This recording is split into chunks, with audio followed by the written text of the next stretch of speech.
Baik, assalamualaikum warahmatullahi wabarakatuh. Nama saya Muhammad Arif Nadawi. Kali ini saya akan mempresentasikan jurnal yang berjudul Lattice Vibration of Glass. Oke.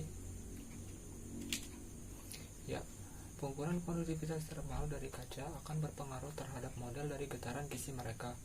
Mereka tidak digambarkan sebagai gelombang karena berada dalam kristal, tetapi sebagai gerakan harmonik atom individu yang tidak berkolerasi. Getaran kisi dari kristal kaca keramik yang mengkeramik sepenuhnya telah ditemukan sebagai salah satu gelombang seperti pada kristal atau getaran atom individu seperti pada kaca. Lanjut. Kaca keramik merupakan subset khusus dari kaca yang berisi partikel. Partikel pengisi kristal tumbuh di dalam objek kaca dengan perlakuan panas khusus yang menyebabkan pengendapan dalam kaca. Nukleisasi kristal dan pertumbuhan kristal ini disebut sebagai cramming atau mengkeramik. Nah, contoh dari penerapan kaca keramik ini adalah di bidang kedokteran gigi, yaitu digunakan sebagai bahan untuk ini gigi palsu. Ya, lanjut. Nah, selama hampir 1 abad sekarang, getaran kisi kristal padatan telah berhasil digambarkan dengan gelombang elastis yang bergerak melalui kristal dengan kecepatan suara dalam gerakan atom-atom yang bertetangga. Nah, kita ketahui bahwa getaran kisi disebut juga sebagai gelombang yang merupakan dasar bagi adanya konsep fonon. Namun, dalam padatan amorf atau kaca, pengukuran konduktivitas termal pada suhu di atas 50 Kelvin lebih baik dijelaskan dengan model yang berbeda, tidak dengan model yang tadi dijelaskan ya, yang digambarkan sebagai gelombang elastis. Nah, seperti model Einstein di mana gerakan harmonik atom tetangga tidak berkolerasi. Nah, kita lihat juga di sifat termal zat padat pada model Einstein. Itu atom-atom kristal dianggap bergetar satu sama lain di sekitar kedudukan setimbangnya secara bebas ya. Lanjut.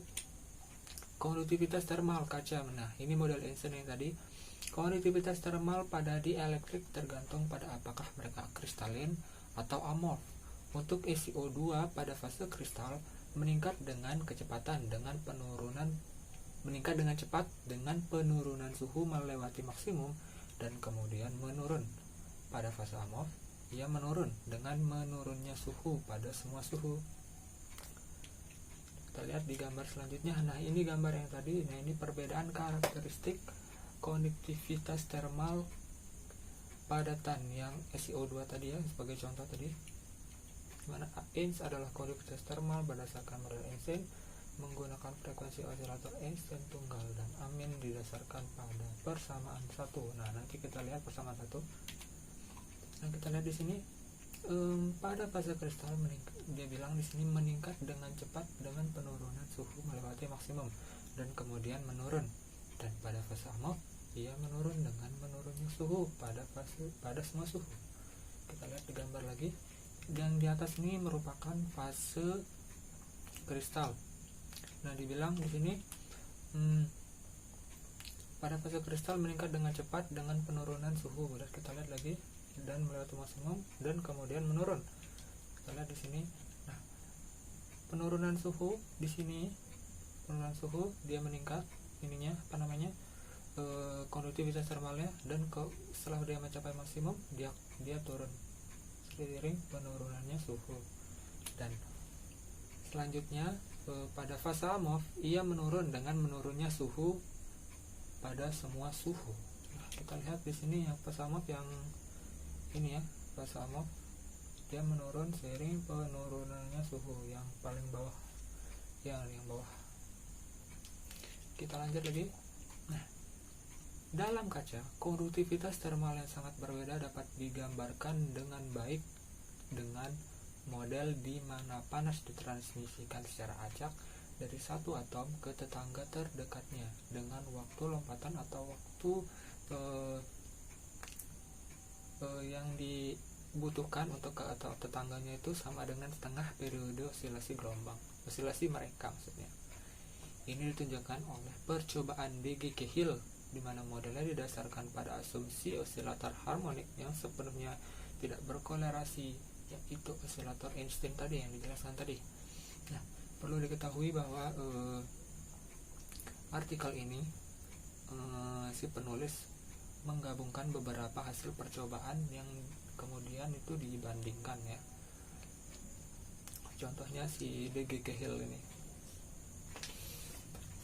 Cahill memodifikasi model Einstein untuk mengandung distribusi frekuensi.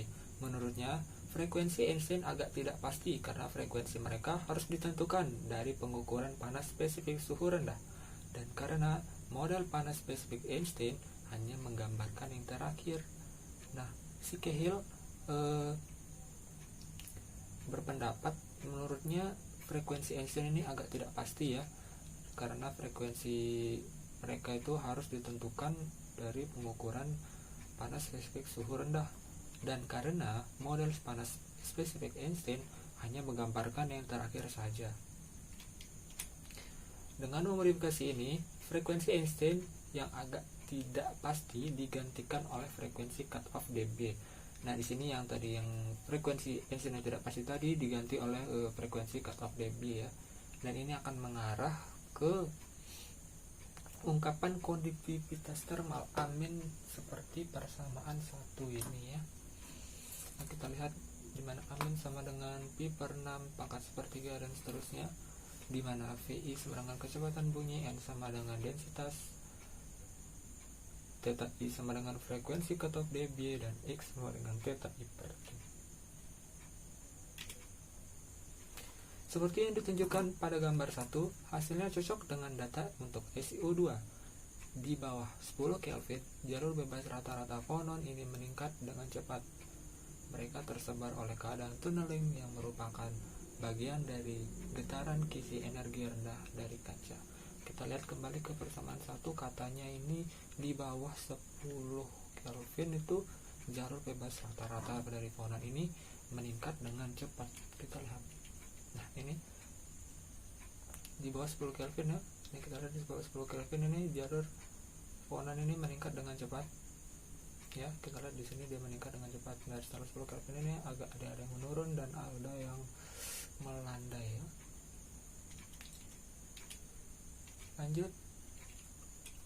Konduktivitas termal dari semua padatan amorf yang diukur sejauh ini adalah serupa seperti yang ditunjukkan pada gambar nomor 2, dan bahwa mereka terletak pada pita yang hanya sedikit lebih besar dari satu urutan besarnya. Seperti yang ditunjukkan untuk data di bawah 1 Kelvin dengan 2 garis putus dipisahkan oleh panah ganda yang bervariasi sebagai T2. T2 di sini maksudnya T kuadrat ya.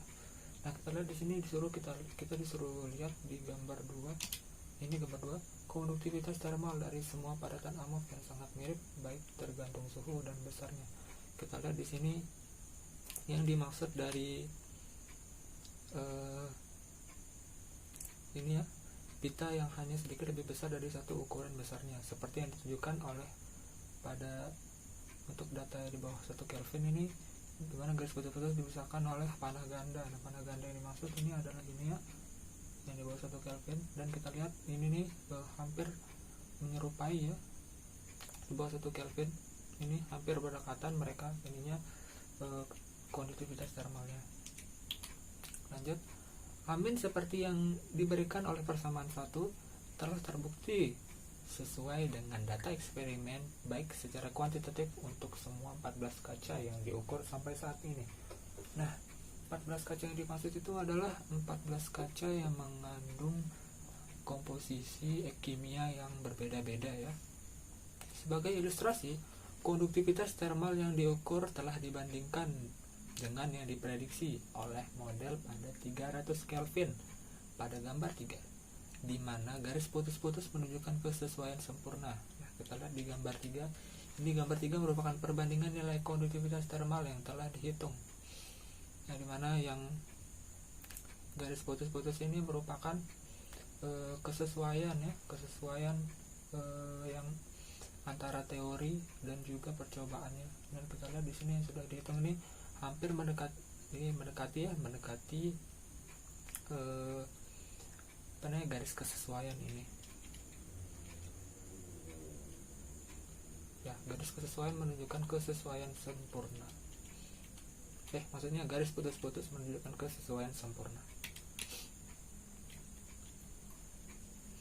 Nah, hasil konduktivitas termal ini merupakan hasil percobaan dari si ini ya, di si referensi ini, ada referensi.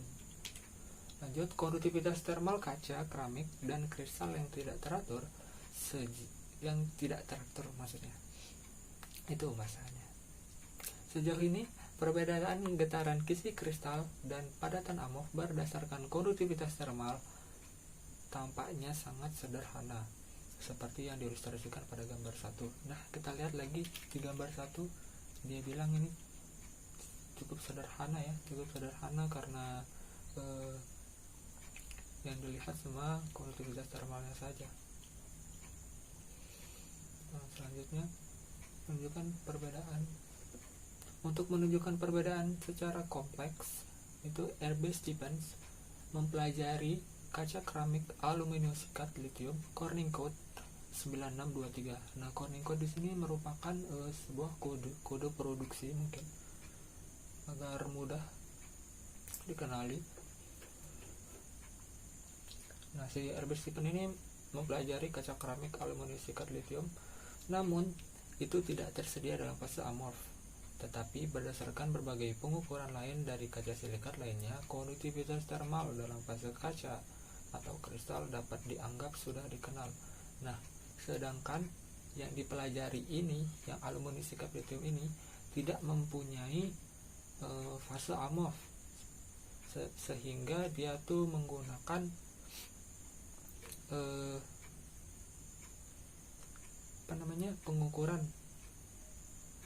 pengukuran yang sudah ada ya. Nah, sini dibilang, namun itu tidak tersedia dalam fase amorf, tetapi berdasarkan pengukuran lainnya, kaca silikat dalam fase kaca atau kristal dapat sudah dikenal.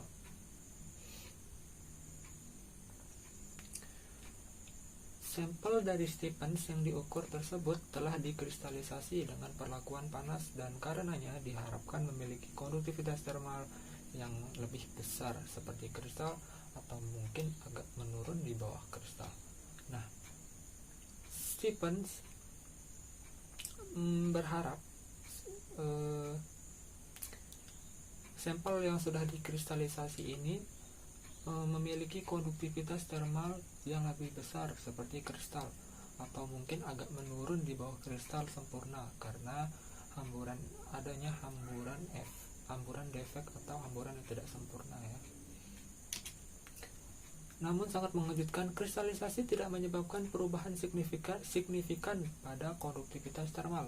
Ini ditunjukkan pada gambar 4 dengan beberapa pengukuran baru-baru ini diambil pada kisaran suhu yang lebih luas. Nah, yang tadi dikristalisasi tersebut ternyata tidak menyebabkan perubahan yang signifikan pada konduktivitas termalnya. Mari kita lihat gambar 4. Nah, ini gambar 4 konduktivitas termal dari keramik kaca Corning code 9623 setelah 2 tahap anil. Nah, 2 tahap anil ini maksudnya 2 tahap penguatan atau the cramming di sini bahasanya. Ya, atau mengkeramik tadi ya. Di sini setelah anil kedua, di sini anil keduanya merupakan 1175 derajat Celcius ini, yang titik hitam ini ternyata dia menyerupai identik dengan silika ini ya, dan dibilang tadi tidak ada menyebabkan perubahan yang signifikan terhadap konduktivitas termalnya. Nah, ini konduktivitas termalnya tetap sama ya, yang ini sama yang ini, yang sebelum dikristalisasi, yang ini, dan sesudah yang ini ternyata dia tidak menunjukkan signifikan perbedaan. Yang garis putus-putus ini menunjukkan kuarsa. Lanjut. Hasil ini menjadi lebih membingungkan ketika pada keramik kaca lainnya, di mana pada Corning Code 9606 magnesium aluminosilikat berperilaku persis seperti yang telah kami harapkan sebelumnya. Nah, ternyata pada magnesium aluminosilikat ini berperilaku seperti yang diharapkan sebelumnya tadi, yang diharapkan sebagai kondusivitas termalnya lebih besar seperti kristal dan mungkin di bawah kristal. Kita lihat lagi di menyuruh kita lihat gambar 5. Kita lihat gambar 5. Nah, gambar 5. Konduktivitas termal dari keramik kaca Corning 9606 magnesium aluminosilikat dalam bentuk AMOF sepenuhnya. AMOF sepenuhnya itu yang ini ya, AMOF sepenuhnya yang lingkaran ini, lingkaran terbuka. AMOF sepenuhnya. Dan setelah mengkeramik yang ini, yang keramik, nah, akan mengarah ke ukuran kristalit kisaran 1-3 mikrometer. Ini lingkaran padat juga. Lanjut. Nah, Cramming memang meningkatkan konduktivitas termal pada suhu tinggi mendekati kuarsa. Pada suhu tinggi dia mendekati kuarsa. Cramming itu mengkeramik meningkatkan konduktivitas termal pada suhu tinggi dia akan mendekati kuarsa. Nah, kita lihat ya, benar ya. Ini pada bentuk AMOF-nya itu konduktivitas termalnya segini, dan pada fully ceramic atau mengkeramik sepenuhnya dia itu konduktivitasnya tuh meningkat ya, dan mendekati si bentuk kuarsa ini. Ini kuarsa. Ini menunjukkan kuarsa. Lanjut. Dengan demikian, getaran kisi dari kristal kaca keramik yang sepenuhnya dicairkan dapat berupa kaca atau kristal, meskipun keduanya sangat kompleks dalam komposisi dan struktur. Bagaimana perbedaan ini bisa terjadi? Dan apa yang bisa dibedakan oleh perbedaan ini tentang asal-usul osilasi dalam padatan AMOF? Pertanyaan-pertanyaan ini mengarah pada penyelidikan kristal yang tidak teratur secara sistematis. Kita lihat lanjut. Contoh ditunjukkan pada gambar 6. Ketika SRF divalen ditambahkan BAF divalen. Divalen ini maksudnya memiliki valensi 2 ya. Ion SR menggantikan ion Ba dan gangguannya yang dihasilkan mengarah ke hamburan cacat atau tidak sempurna bahkan pada konsentrasi yang besar. Penggabungan dari ion pengantara F- akan menyebabkan tekanan atau stres lokal. Oleh karena itu dapat disimpulkan bahwa tekanan acak dalam kristal dapat memainkan peran penting dalam menciptakan getaran kisi mirip dengan padatan AMOF. Kita lihat gambar 6. Gambar 6 ini BAF2 dan LAF3. Yang bilang BAF2 murni pada X sama dengan 0 memiliki konduktivitas termal khas kristal sempurna. Yang ini yang dimaksud, memiliki khas kristal sempurna. Perhatikan bahwa konduktivitas X sama dengan 0,33 dan X sama dengan 0,46 sangat dekat mendekati konduktivitas termal minimum yang dihitung untuk kristal ini pada suhu tinggi. Nah, kita lihat di sini pada suhu tinggi ya, dia itu ini berdekatan ya, ini 0,46 yang ini dan 0,33 tuh yang ini. Lanjut, kolerasi yang erat antara medan tekanan acak atau stres dalam kristal dan getaran kisi kaca kini telah diamati di sejumlah kristal yang tidak teratur. Sebagai ilustrasi, gambar 7 menunjukkan dengan lingkaran terbuka perbandingan konduktivitas termal yang diamati dalam padatan ini pada 300 Kelvin dengan yang diprediksi oleh model Einstein. Nah, pada kristal terbuka deh bro. lingkaran terbuka maksudnya, maaf, terbuka. Ini ya lingkaran terbuka dalam padatan pada yang diprediksi oleh dan Einstein. Yang ini yang telah diprediksi ya. Perbandingan konduktivitas termal amin yang dihitung dari persamaan 1 pada 300 Kelvin untuk kristal dengan getaran kisi mirip kaca dengan nilai yang diukur suhu yang sama, lingkaran padat sama dengan yang ditunjukkan pada gambar 3 ya, ditunjukkan pada gambar 3 yang tadi ya, yang ini. Nah, yang ini gambar 3.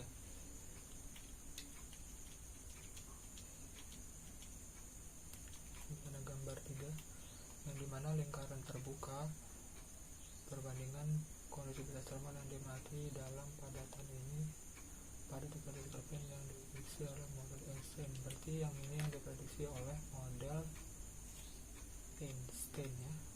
Lanjut. Nah, pada titik data atau lingkaran padat untuk padatan AMOF pada gambar 3, hal ini berarti bahwa konduktivitas termal kristal dielektrik yang tidak teratur lebih kecil daripada fase AMOF-nya yang telah diamati. Atau secara tingkat, data lingkaran terbuka telah ditentukan di sebelah kiri garis putus-putus. Ini adalah bentuk eksperimental untuk memanggil konduktivitas termal amin yang diberikan pada persamaan yang satu itu sebagai konduktivitas termal minimum. Nah, ternyata yang ini merupakan konduktivitas termal minimum yang di sebelah kiri. Oke. Nah, kesimpulan. Keramik kaca yang telah dikristalisasi dari komposisi kimia yang berbeda dapat memiliki konduktivitas termal yang sangat berbeda, mirip dengan kristal atau kaca. Nah, kita lihat yang telah dikristalisasi katanya dari komposisi kimia dapat memiliki konduktivitas termal yang sangat mirip dengan kristal atau kaca. Nah, kita lihat di sini pada ini ya, ini yang telah dikristalisasi atau polikarbonat ini, ininya apa namanya, konduktivitas termalnya itu lebih meningkat daripada kondisi awal ya. Dan kesimpulan kedua, tekanan acak tampaknya memainkan peranan penting dalam menciptakan perilaku seperti kaca. Namun sejauh mana temuan ini juga dapat menjelaskan getaran kisi dalam padatan AMOF yang terstruktur.